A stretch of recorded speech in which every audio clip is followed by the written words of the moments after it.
G'day football fans, and welcome back to another in our series of our sort of one-off commentary on football, our opinions, I don't know what to call them, something like that.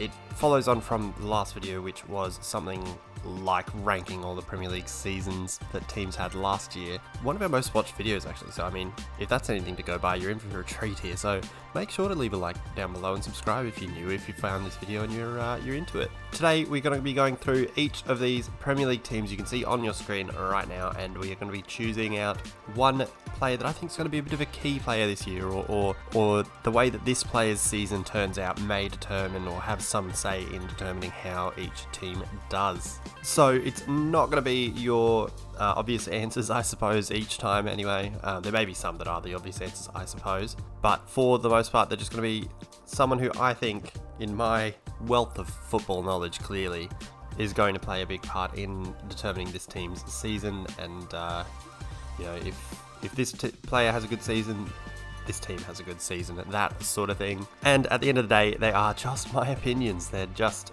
my views on these players, on these teams.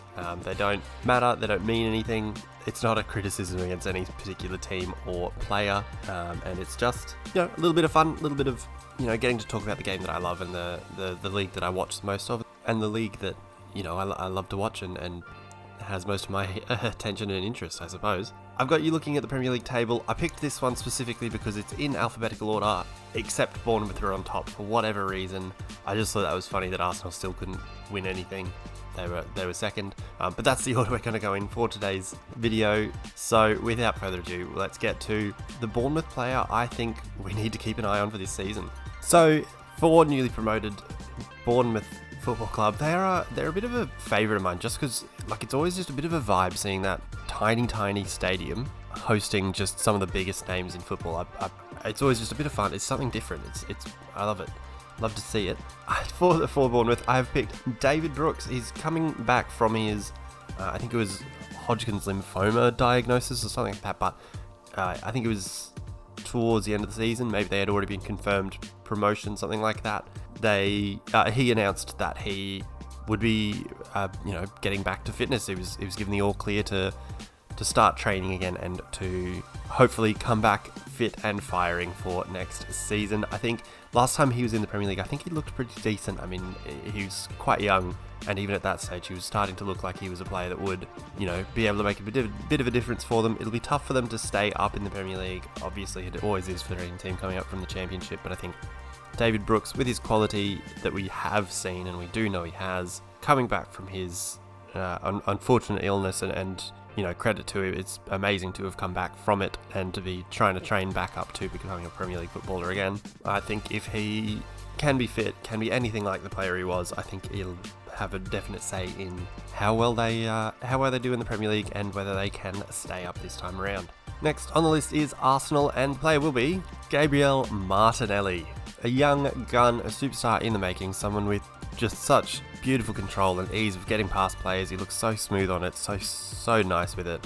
I think it was Jurgen Klopp came out after they had played Arsenal and was praising Martinelli specifically for the way that he played, and his work rate and just the quality that he has with his pace, his power, his running power, and his skill on the ball. I think, obviously, with potentially, seemingly likely, Gabriel Jesus unfortunately leaving Manchester City and heading to Arsenal, it'll add something different in the mix. Obviously, they didn't really have too much out of Aubameyang or Lacazette in the previous season.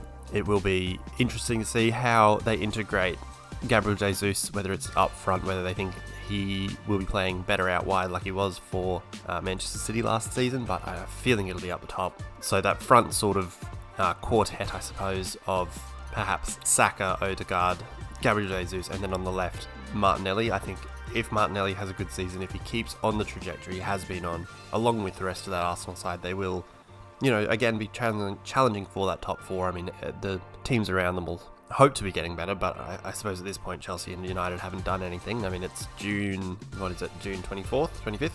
26th, sorry, as I'm recording this. So, I mean, at this stage, Chelsea and United haven't done anything. Tottenham, I think, are getting better. Tottenham will be a tough one to kick out of the top four from an Arsenal perspective anyway. But at this stage, you'd be looking at Arsenal as being that fourth side in the top four. I mean, the two top clubs seem like they'll still be the top clubs, and with the progress the Tottenham made under Conte and the signings they are making with Perisic and Bissouma coming in, Fraser Forster as well, how could I forget Forster, being able to hopefully, for their sake anyway, push forward even further and secure, at this stage it looks like Tottenham will be the third best side. Martinelli though, if he can stay fit, if he can continue on that trajectory, as I said, I think if he has a good season, those around him are having good seasons, and it'll look good for Arsenal getting back into the Champions League.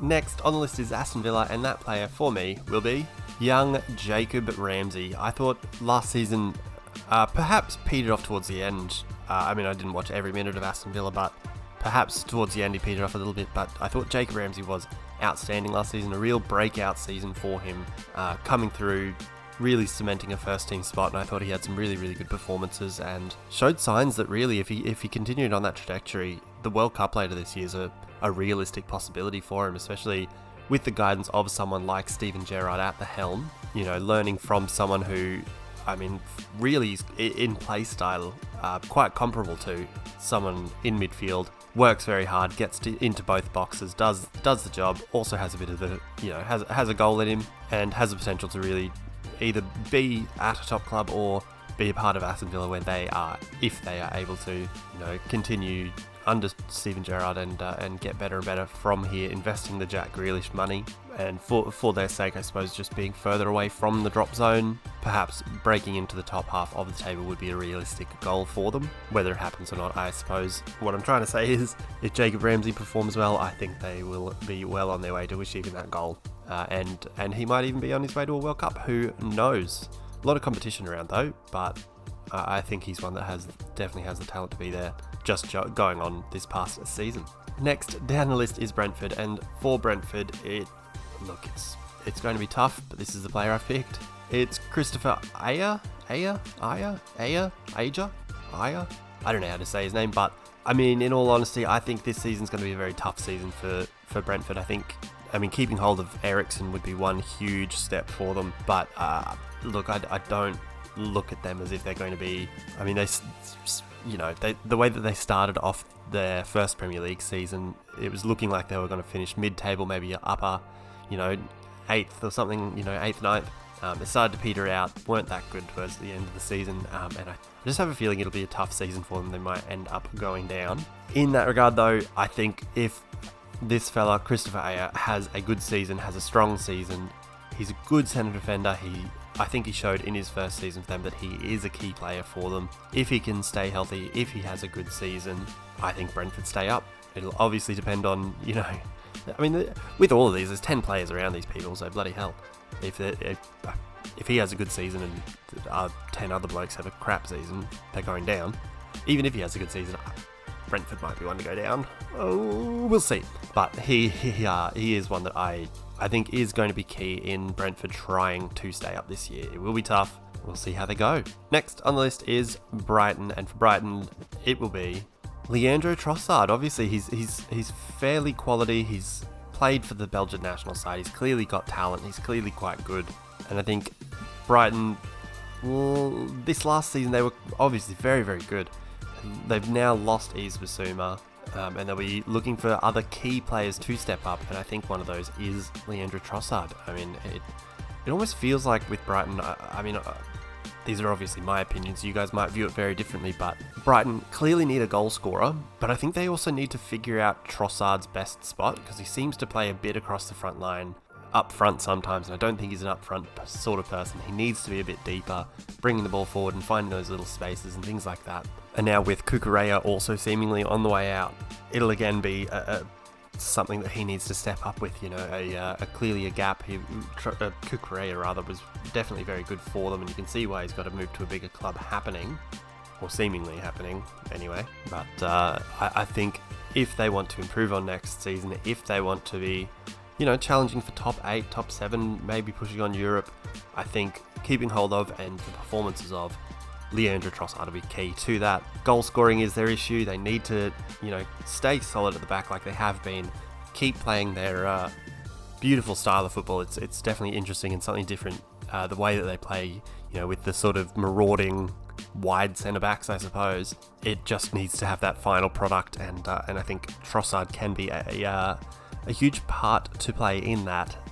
And if they want success, he will need to have a good season. Next on the list is Chelsea, and for Chelsea, it'll be the elder statesman Thiago Silva, coming into what'll be his third season now at Chelsea. Does that make sense?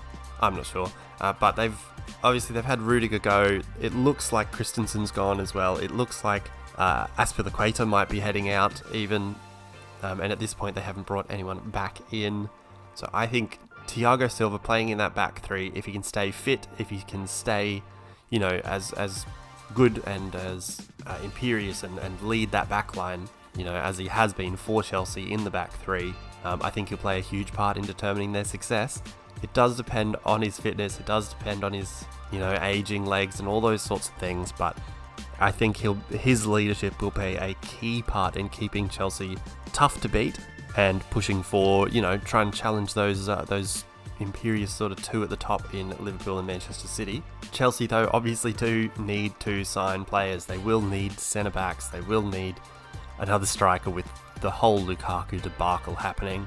It'll definitely be an interesting one for Chelsea, especially, new ownership, new era. It's all happening there. It's an interesting one. It'll be one to keep an eye on. We'll see how they go. Next on the list is Crystal Palace, and for Crystal Palace it's going to be Michael Olise. Young Michael Olise, the Frenchman, just had his first year at Crystal Palace, and I thought he was actually quite outstanding, really, for someone so young, coming to a new team, playing in a league he hadn't played in before. I thought it was a great signing and showed, that he has quite good potential. I think under Vieira they're onto something good. I think they were, much more improved than the previous seasons, with Roy Hodgson at the helm and that sort of thing. Like it had sort of plateaued.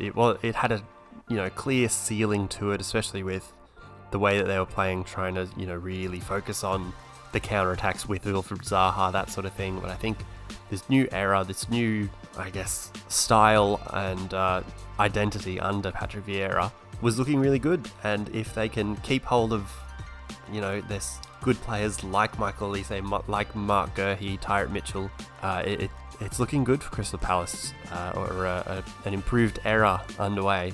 And I really just think for a second season in the Premier League for Michael Olise, it will be, you can only but expect him to go and kick on from there. He looked really good. He didn't possibly have the output you would have hoped for, but I thought with the way that he did play, the quality he did show, you can certainly see the signs that he's going to be a Premier League player for years to come, and quite a good one at that. There's clearly now going to be a bit of a hole in midfield with Conor Gallagher heading back to Chelsea. If they can get him and keep hold of him, brilliant, but at this stage it doesn't look like it, and at this stage it looks like they will be depending on the performances of Guehi, Mitchell, Zaha, and Michael Olise to really determine how good of a season they do have. Next down the list is a disappointment of a team in Everton, and for them it seems like a bit of an obvious pick. It's Dominic Calvert-Lewin. People playing Football Manager this year know how absolutely excellent he can be with, look at that bloody heading. You can already see it's absolutely brilliant. Hopefully for his sake this year he's back to fitness, he's back to something good. He's on, the trajectory he seemed to be on in the England squad, that sort of thing. And for Everton's sake, I suppose a fit and firing Calvert-Lewin really could mean the difference between, a comfortable mid-table finish and what we saw this season, which was, going down to the wire with their relegation battle, which not ideal for them, but you can definitely see the signs in Calvert-Lewin that, he's capable of scoring at the highest level. He's scored for his country. He's scored big goals for them. And I think he'll continue to do so. If he has a good season, I think Everton have a good season. It'll depend on their defence as well and all of those sorts of things. But I think in sort of bouncing back, almost on a high from, the success of not being relegated, you'd hope that they'd go through to the next season and look a bit better. Next on the list is Fulham, and I guess it's an obvious one. It'll be Mitrovic. He's just had an absolutely sensational, insanely good championship season, and I think depending on how well he can convert that to the Premier League, We've seen him struggle before in the Premier League for consistency, for goals at some times. I guess pace perhaps being his downfall there maybe, but he's big, he's strong, he's absolutely banging them in at the championship level. It has been absolutely insane. It'll be a season of trying to just stay up for Fulham. Obviously they were fantastic in the championship, but a lot of that was down to the goal scoring of Mitrovic. If he can keep it up, I don't see him scoring 40 goals in the Premier League, but if he can score, 15, 20, it's a good season for him. It'll mean a good season for Fulham, and I just think that'll mean they stay up, which is the ultimate goal for them really at this stage. I mean, not too much else to say about Fulham or about Mitrovic, but I think it's a fairly easy and obvious one that coming up from the championship so excitingly and so well, it will determine on how well they can keep that going, and the biggest part of that was Mitrovic's goals. Next team on the list is Leeds, and for Leeds, it's going to be Jack Harrison. I mean, he had a decent season there for Leeds in the season just gone. Obviously scored that goal in was it the last match he scored in from just outside the box, I think? Or which, all but guaranteed them staying up. With the rumours of Rafinha outgoing, the seemingly all but confirmed outgoing of Calvin Phillips, they need the big performance to sort of stand up, or a new leader to sort of step up, and I think Jack Harrison's sort of the next cab off the rank in that respect. I mean, you'd want to look for it from Rodrigo and from Patrick Bamford as well. Rodrigo may be getting on a little bit in age, and it might be a little late for him to take that step. But I think Jack Harrison should be just about coming into his prime. He's had a good season in the Premier League, a good couple of seasons in the Premier League even, for Leeds. Now they're permanently. He can now, move on to bigger and better things. I'm not sure if he'll challenge for a World Cup spot, but depending on how much he's relied on and how much he can produce, he might even get to that sort of level. It'll be tough for him. It'll be tough for Leeds again, I think. I have a feeling that it'll be a similar story. I mean, they haven't improved their squad to a point where you would think that they will be comfortably in the Premier League, but at this stage it's almost hoping that there are teams worse than them, or at least 3 teams worse than them, I guess. Which I suppose is really the aim for any team in the Premier League, is just to have a certain amount of teams worse than you, 3 being the magic number for Leeds staying in the Premier League. And I think that'll be the goal again. It'll be, hopefully with Jesse Marsch having a full pre-season under his belt with the team, they can sort of go on to bigger and better things. But I mean, it'll take some doing, and they need to reinvest in the squad, having sold Calvin Phillips now and potentially selling Rafinha as well. It'll definitely depend on how they reinvest and what they reinvest in. They've brought in Mark Rocker from Bayern. He wasn't really making the grade over there. It was about time he moved on, and hopefully he's a good straight swap or straight up replacement for Calvin Phillips, and can sort of secure the base of midfield for them there. I think it'll be a tough one for them though. I don't see them really pushing up for the top half of the table, that sort of thing, but maybe 14th, 13th, 14th might be a good finish for them. Next on the list is going to be Leicester, and for Leicester it'll be James Madison. Bit of a different one. I mean, another player who's maybe on the fringes of making a World Cup squad, if he can stay fit, if he can stay consistent. I think consistency is a big thing for James Madison at this point.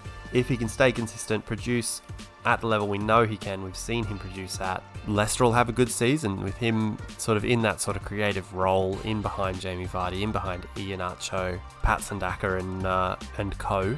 I think if he ends up having a good season, Leicester end up having a good season, because him having a good season means goals, basically. It means goals, it means assists, all that sort of thing. And I think he is one sort of similar to Jacob Ramsey, where if they perform, they'll be in the discussions for the World Cup squad. I mean, the World Cup squad sizes have just been increased to 26. So, I mean, if he was on the fringes before, he might just make the cut now. And having a good start to the season will mean that. I definitely think he is one to watch, and if he can be fit, if he can stay fit and consistent, he'll have a good season, and that'll mean Leicester have a good season. I felt like it was a bit of a down season for Leicester. If you watched that previous video I mentioned before, you'd know that. But he's one that can make that difference, and again, healthy, consistent, that's it. Next on the list, anyway, is Liverpool, and for Liverpool, I've picked Luis Diaz. I mean, with Sadio Mane on the way out, with Divock Origi on the way out, they'll need other people to stand up. It's a contract year or the end of a contract for Mo Salah, so who knows where his head will be at. This fella did have a great second half of the season. He looked fantastic. He slotted straight in, was absolutely fantastic for Liverpool. He just needs to kick on now. I think he'll be one that they look at, or look to rather, for stepping up to fill that void that Sadio Mane will leave, no doubt. I mean, he's a hell of a player. He does take some replacing, but I think they already moved towards doing that when they signed Luis Diaz. And, if they want to maintain the same sort of standards that they had over the last, X amount of years, 4 or 5 years, I suppose, Luis Diaz, I think this season will have some part to play in that. Obviously, Darwin Núñez is another one. I didn't pick him. I think they will still depend on Diaz, Jota, Firmino, Salah. They've still got quite a good attacking lineup. Obviously, how Núñez integrates, could mean the difference between winning a Champions League and not. Who knows? Or winning a Premier League and not, I suppose. I just think, on grand scheme of things, this specific season, this one season, I think Luis Diaz's impact will be more important than Darwin Núñez's, I suppose, or he'll have more of a say in how good their season is. Núñez does look fantastic. I'm very excited about the prospect, though. I don't want to, make it seem like I'm doubting that signing or anything like that. I think it's a good signing going off what I've seen from him. Great work rate, goal scorer. He's young. He comes in with, a great season behind him and a track record of, scoring goals, running hard, working hard, being exactly what you want for a Liverpool striker. Speaking of, though, the next team on the list is Manchester City, and it has to be the obvious one. It's Erling Haaland. I mean, Manchester City on the back of 2 titles, 3 in 4 years, all of that. They've brought in possibly the highest, or possibly the biggest name they've ever brought in. I mean, obviously over the last decade or 15 years or however long it's been, they've spent a lot of money, they've brought in a lot of players, and he's possibly the biggest name of them. Maybe Robinho rivals that. Let me know in the comments anyway.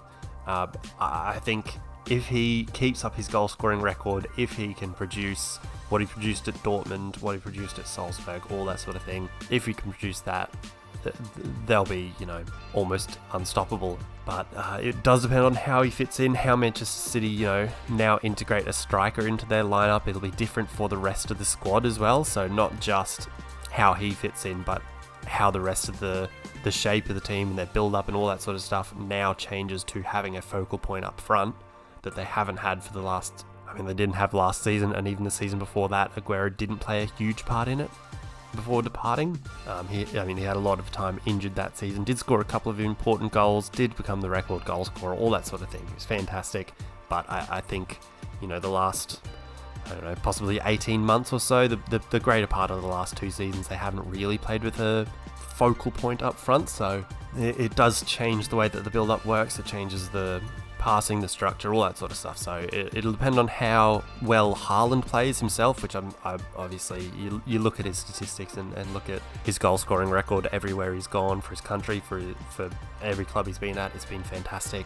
You don't doubt him necessarily, but it's the way that he can be integrated into things is what'll determine how great of a season they have, in my opinion. Next down the line is Manchester United, and for Manchester United, I have picked Bruno Fernandes. With the outgoing Paul Pogba, there's one less ego in the dressing room, there's one less spot in midfield taken up. If this fella can have, a better season, when he first joined United, that first, 18 months maybe, I thought he was absolutely fantastic, a sort of player that I looked at and as a Manchester City fan and was like, I wouldn't mind having him on my team. I'm predisposed to hating Manchester United players, but he was one that I looked at and I was like, alrighty, he works hard, he's got great technique, he gets his goals, but I think he had a bit of a down year last year perhaps, and maybe that's down to having, a different influence in the changing room of Ronaldo, or the mood around the dressing room changed, something like that. I'm not sure who can really say what's going on at United. But this season, with Pogba outgoing, with Juan Mata outgoing, Lingard outgoing, there's a number of spaces in midfield opening up, and there's an opening for, I guess, similar to what I was saying about Jack Harrison. There's there's a space for someone to step up into more of a, main man leadership role, and Bruno Fernandes needs to get that back, really.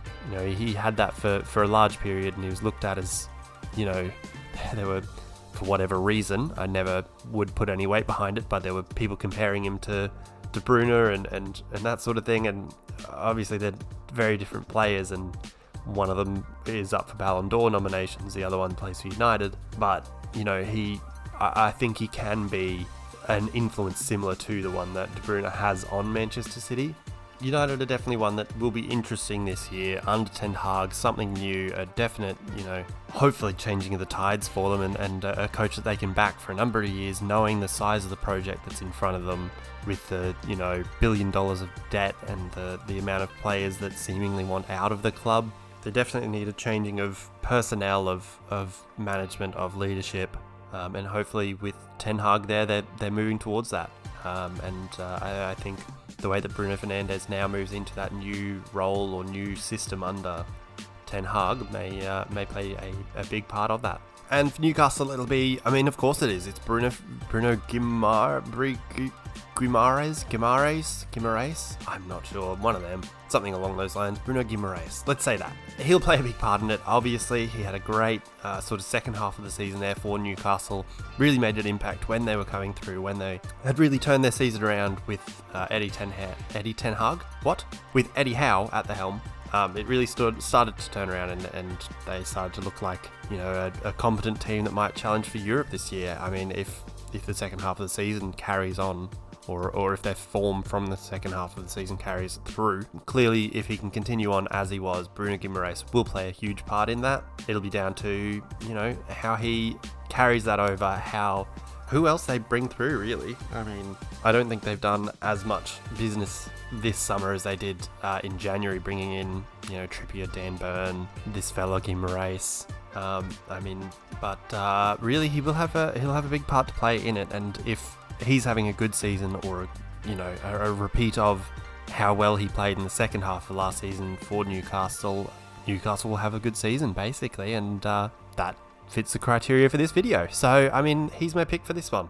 Not too much to say about it. Anyway, next on the line is newly promoted Nottingham Forest, and for Nottingham Forest I've picked Steve Cook. It's perhaps a bit of a weird one, but someone with Premier League experience with Bournemouth, someone who seemed to be a bit of a leader from... I didn't watch much Nottingham Forest, if at all, to be completely honest with you, so it's a bit hard to really understand what's going down there. But with them coming through to the Premier League for the first time in a long time, in what seems like forever, I feel like someone at the back with Premier League experience will make a huge difference in that. Defensively is going to be a key part of them staying up, and a leader back there with experience at the level, and clearly, wasn't exactly in line for team of the season, but he was Premier League quality at that point anyway. Clearly his performances will have some bearing on whether Nottingham Forest stay up again. Looks like they're losing their goalkeeper. It'll either be at the start of the season or at the end of it, but they've just brought in Taiwo Awoniyi from... I can't remember which German club he comes from. I know he used to play for Liverpool. I can't remember where he's from now. What team he played for? Maybe Union Berlin? Union Berlin? Maybe one of them. Anyway, from watching highlights of Awoniyi, I remember just watching and being like, man, he gets on the end of so many chances. If he could just finish a bunch of them, he'd be fantastic. Instead, he's getting like 6 goals a season sort of thing. But if he'll be a key part to play, his work rate, pace, power, that sort of thing, in keeping them up. And I think if he has a good season coming through, a consistent one, that'll be a plus for them. But I think a lot of it will depend on how well they do defensively, and a big part of that will be Steve Cook. Next is Southampton, and for Southampton I've gone with Salisu, Mohamed Salisu, whatever you want to call him.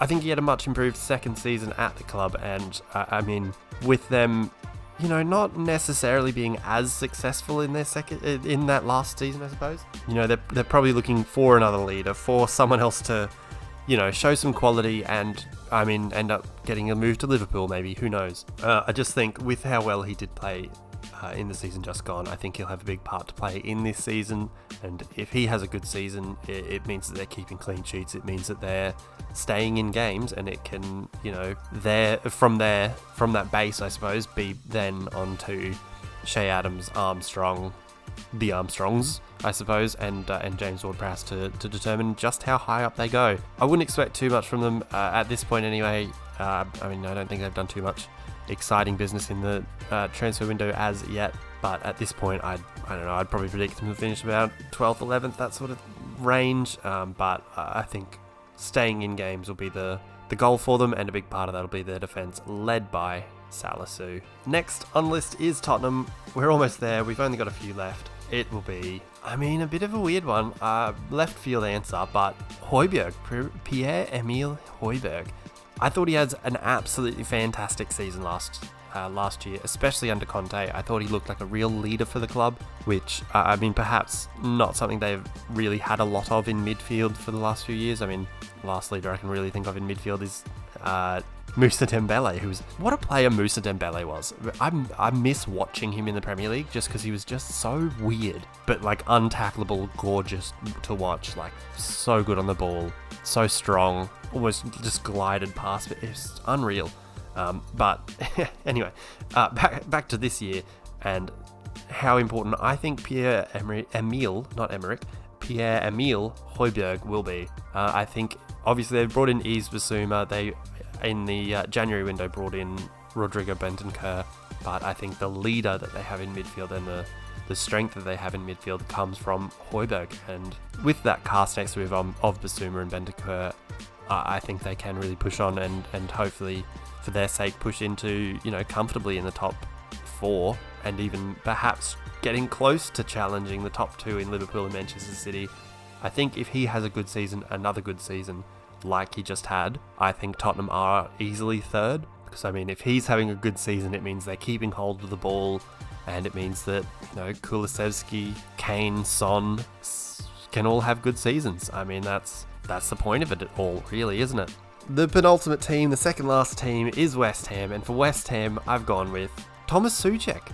Again, not the one that you'd think of, or maybe not even in the top 3, or 2 or 3 that you'd think of. Obviously, they've lost Mark Noble now. He's gone into retirement, an absolutely outstanding servant for the club, Mr. West Ham. He's gone now. They need another voice in the dressing room. They need another person who can perform consistently on the pitch.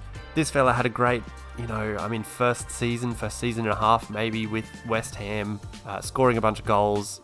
He looked, like he could really make a difference for them. I think he sort of fell off last year.